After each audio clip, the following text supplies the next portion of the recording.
Hello, John here. Welcome back to the Prepared Mind channel. I'm a bit calmer today, not because of this fine scotch, but I just had to let a little steam off with yesterday's rant. Still, tonight, today, whenever you're watching this, this is some exciting shit that's going on, some action-packed stuff. So, stay tuned and let's get right to it.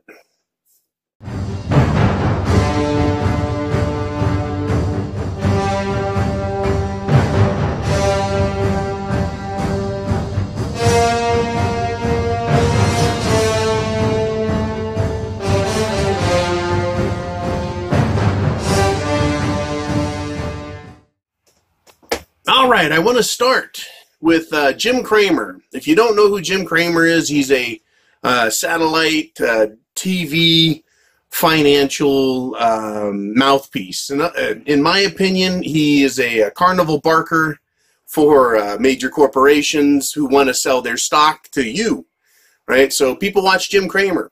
Now, interestingly, back in '08, as the market was crashing, Cramer was literally screaming and yelling on TV, don't panic, don't sell, stop.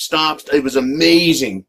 Anyways, today, there's a written article that came out after the trading session closed, so Thursday afternoon, you're watching this probably Friday morning, Friday afternoon. Jim Cramer releases an article on MSNBC.com, right? It said, the telltale 10 signs that you need to see before panic or selling or whatever.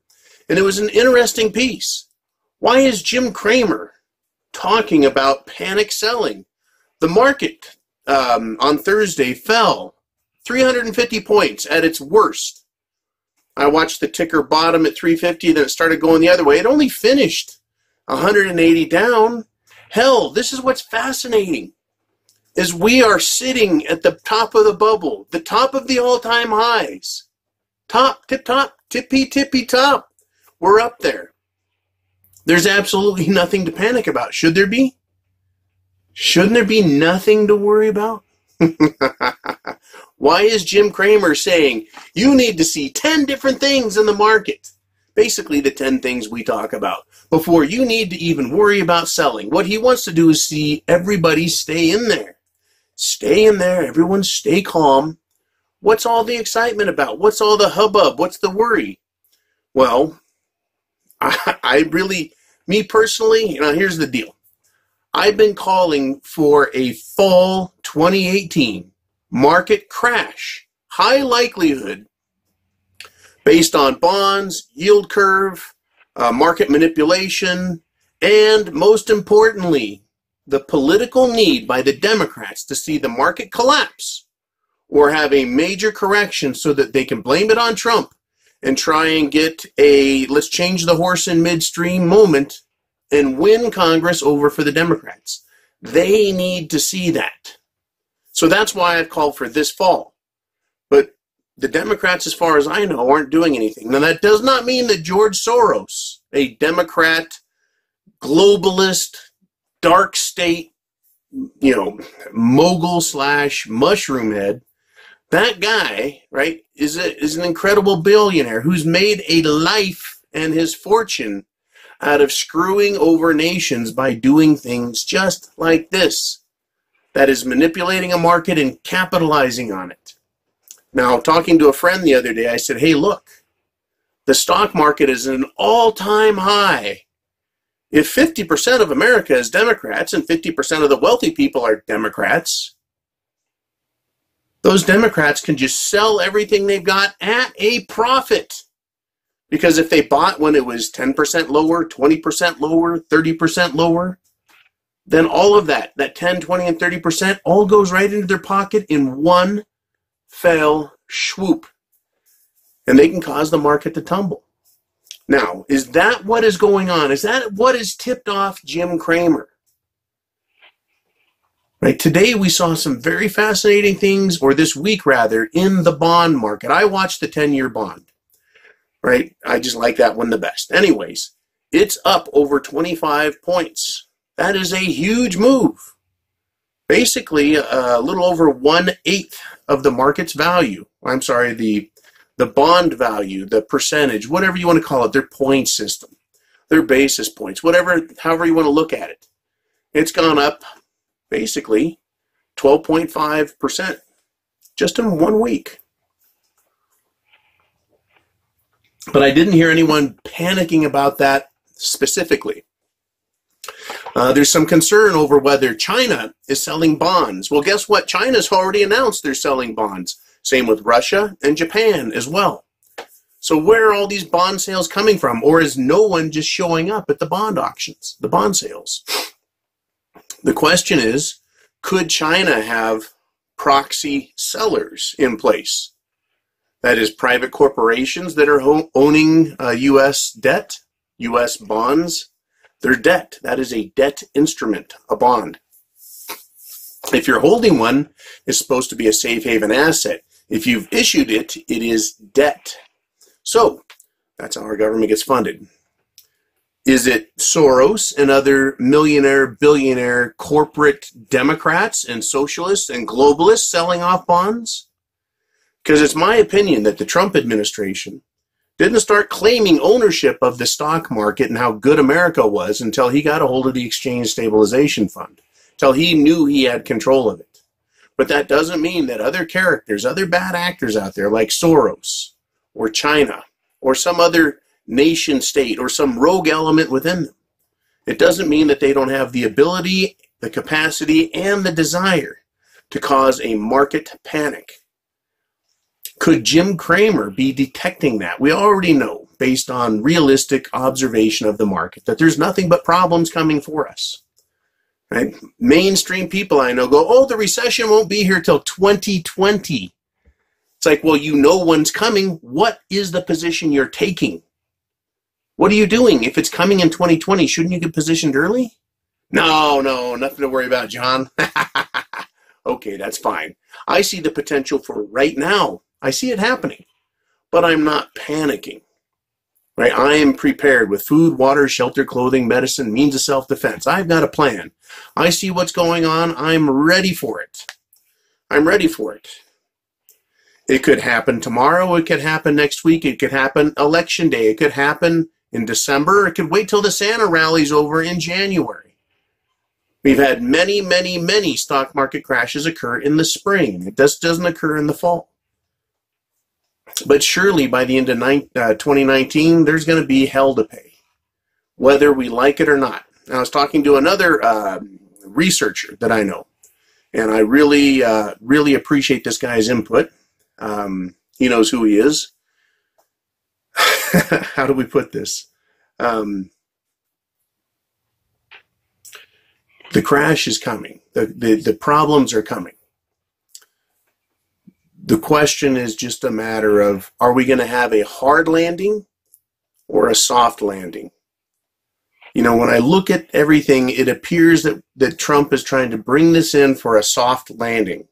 A shit, it's the fan light versus flying along as high as we can and just nosedive and totally crash.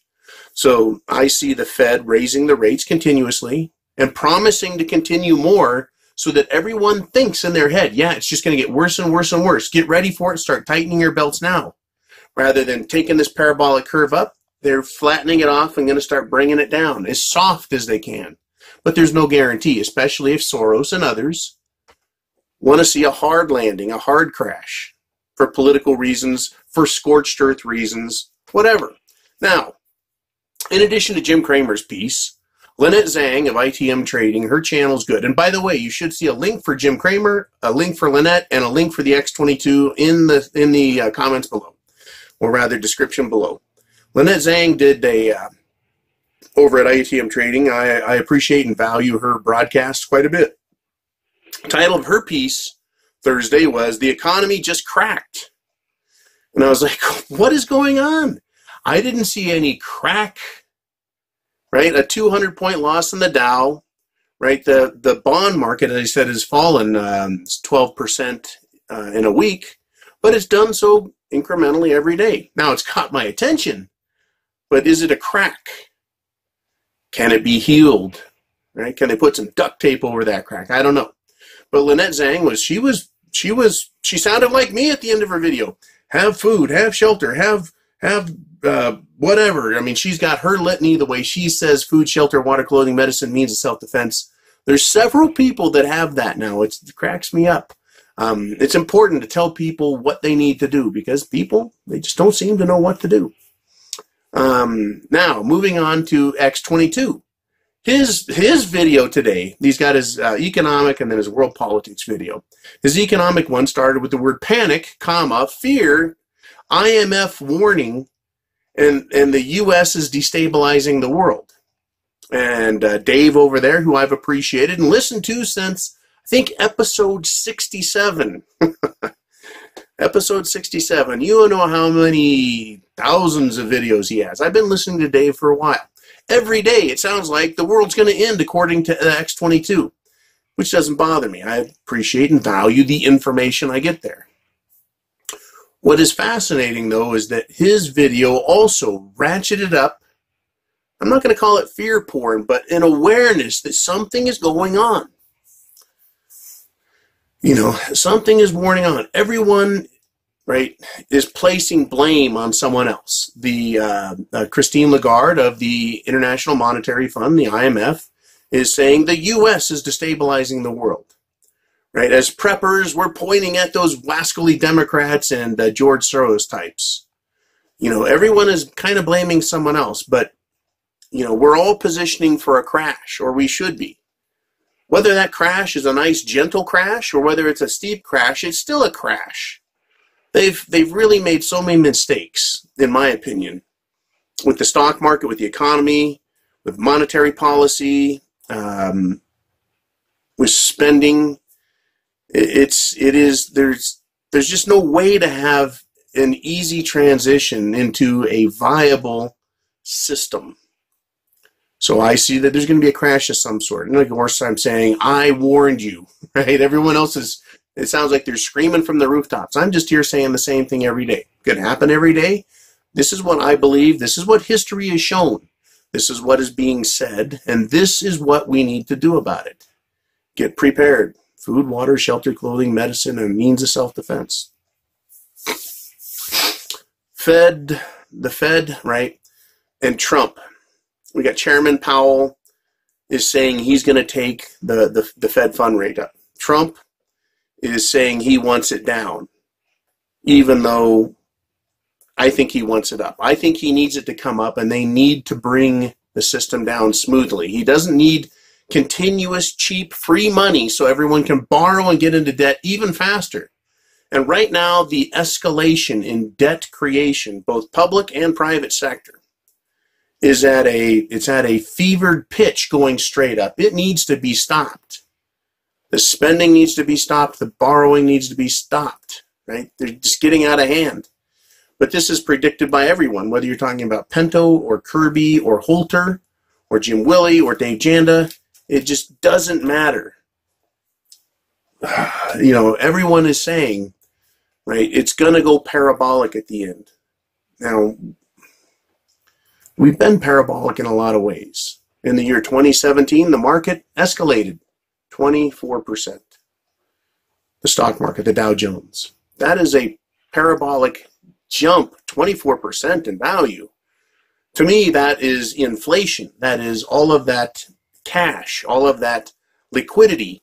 It went into the stock market. It went into the housing market, right? It fed all of those bubbles, that liquidity, and it got tied up in there. It's attached to those assets. It's attached to those value. But if everything sells off, we're going to have massive liquidity, hyperinflation. Look out. You need to be ready. So the Democrats, in my opinion, they want to see a crash. Maybe that's what Jim Cramer and Lynette Zhang and X22 and also Aaron T. Scott, who I did that interview with the other day, she had a video. My God, she sounded like she was panicking. You know, a very smart woman. I watched her for a long time now, and it was great talking to her. She was almost panicking, it seemed like. And, you know, I just say, hey, look, we all need to chill. It's going to happen. There's nothing you or me or anyone that we know can do anything about this. Even Trump is fighting with it, right? And he's got all the power. all the power that any of us could hope to have if we wanted to make a change. Right? And again, we've got all of our predictors out there. You've got all the perma bulls who are stampeding. The market is unbeatable. It's different this time, which is a massive lie. It can never be different this time because eventually it crashes. The different thing this time is that they've used massive amounts of cash injection with quantitative easing to just pump cash in to keep it up. I like to think that they did that intentionally to cover their asses, and now it's being used to keep things afloat while they figure out what to do about it, what system will replace it. I think the biggest fly in the ointment here has been Trump. And, and I think that, there's still a chance he could be a bad guy. But if he's a bad guy, why not just have him be like every other president before him? Just like Obama, just like Bush, just like Clinton. Why not? Why not have him just be another rhino or another Democrat that becomes moderate once they get elected? Why not just take it easy and just sail this thing right into the New World Order? Why have all this fighting and awareness being brought up? Right? Well, who knows? So Pinto and Schiff, they're calling for trouble right now. Schiff is he's kind of a perma bear, right? And he is right. He just sees it early. He just sees the signs early. Basically the same way I do. I see the signs early. I've been prepping a long time, right? But it's becoming inevitable, dealing with it. One last thing. Oh, no, not one last thing. Shit, I got more than that. I'm trying to be quick. I'm trying to be brief. A lot of times my videos stretch out too long. Saturday, we're going to have the Kavanaugh vote. Let's see. Orrin Hatch, Grassley, looked like McConnell, and several other senators came out and had a speech today. Little joint session. I watched it. And Grassley sounded pissed. He sounded like that grouchy old guy that even if he was a generous contributor to your favorite charity, you don't want to knock on his door and ask him for money. He's a grouchy fucker. He's had enough of the Democrat shenanigans in the Kavanaugh hearings. It was quite interesting to hear them discuss it. And they said, we're going to have a vote tomorrow, meaning today, Friday. They're going to have a vote, which I guess is that they're going to have a cloture vote. They're going to have some kind of vote to vote on Saturday, right? You need to have a vote to see who's ready to vote. And then Saturday, they're going to have the real vote. Now, it's interesting.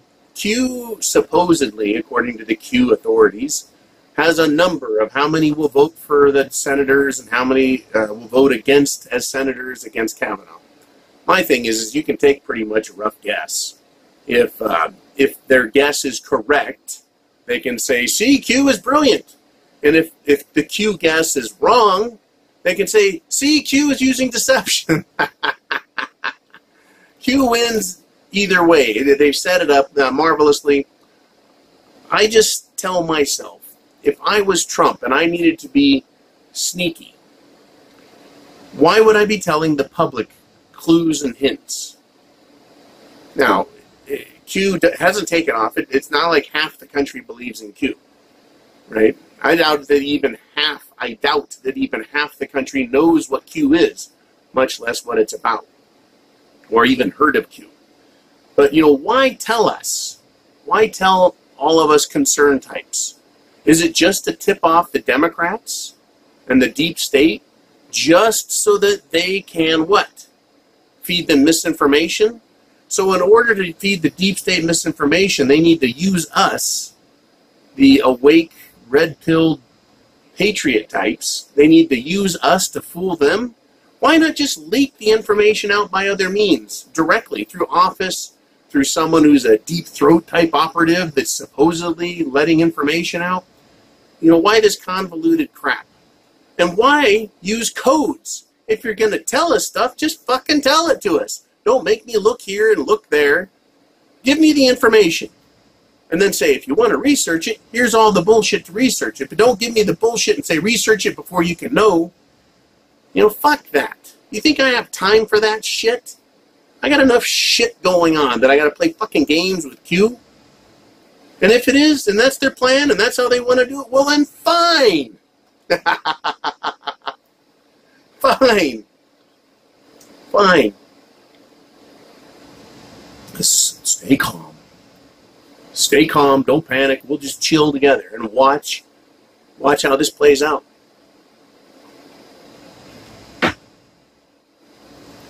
Kavanaugh vote is Saturday.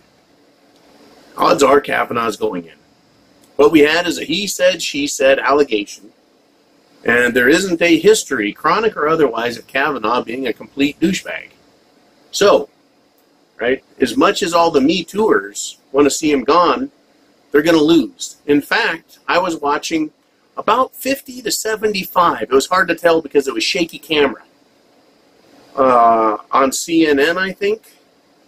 All of these protesters in Washington, all of these anti-Kavanaugh types, they're having a protest, and I thought, wow, they're making a fucking ruckus. The police are arresting them.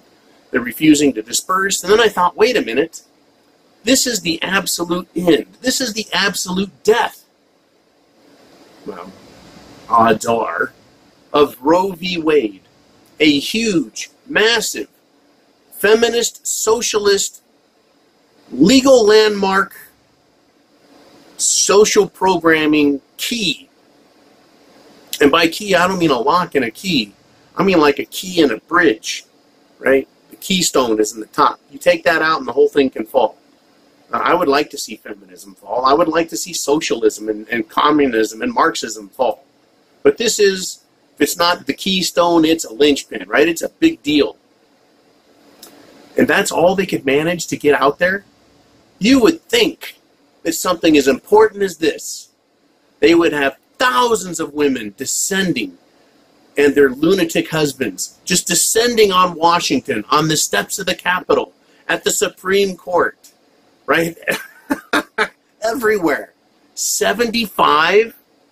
I mean, if they want to stretch the number and say 100, I'm going to start choking. That's not what I saw. It wasn't that many. In a nation of 335 million, 350 million people, of which there's only a much smaller percentage are adults.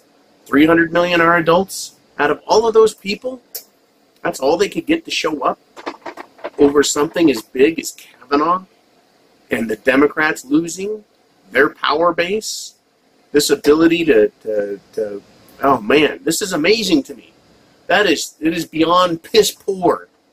If they said, if Washington, and I'm going to put it to you this way, if Washington said, we're going to cancel the Second Amendment, we're going to hold a meeting next week, we're going to cancel the Second Amendment, you fucking people are going to turn your guns in, there would be madness and chaos like you can't believe in this country.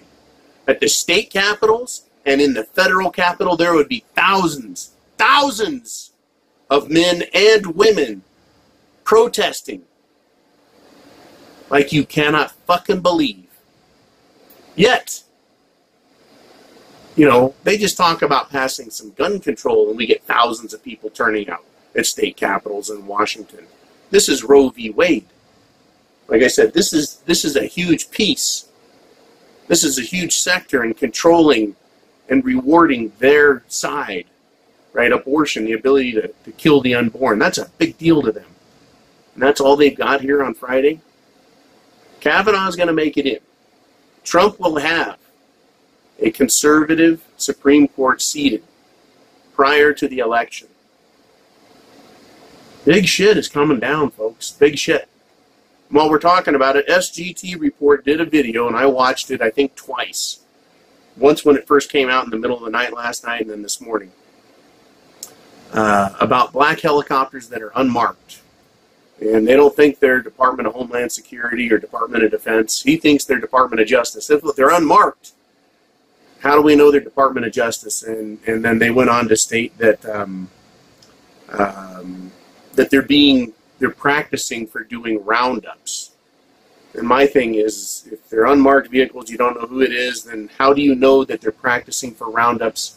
I've been listening to the black helicopter fear since Waco, Texas, in the 90s, under Clinton with Janet L. Reno pulling her shit. I've been avoiding them, watching them, fearful of them. But all of a sudden, just because we want them to be for the Department of Justice to round up criminals, that doesn't mean that's what this is. Right? So what we need to do is keep grounded, keep calm, observe what's going on, not jump to conclusions, but be ready. Because chance favors the prepared mind, right? It is yours. We need to be ready. But don't jump to conclusions. Don't get caught off guard. Don't be fooled. Right? And I can make a prediction and say that Saturday Kavanaugh is going to be voted, and he's going to be voted up Supreme Court Justice. But that doesn't make me Q, and it doesn't make me a Trump insider. And I'm not going to claim for myself credit where credit isn't due. You know, it's just me and you and a lot of people out there putting our heads together and trying to figure this puzzle out. But the most important piece is for you to be prepared. Godspeed. Semper Fi. I'll talk to you guys tomorrow. Stay frosty. It is going to get interesting. That much I can say. It will get interesting. So be ready.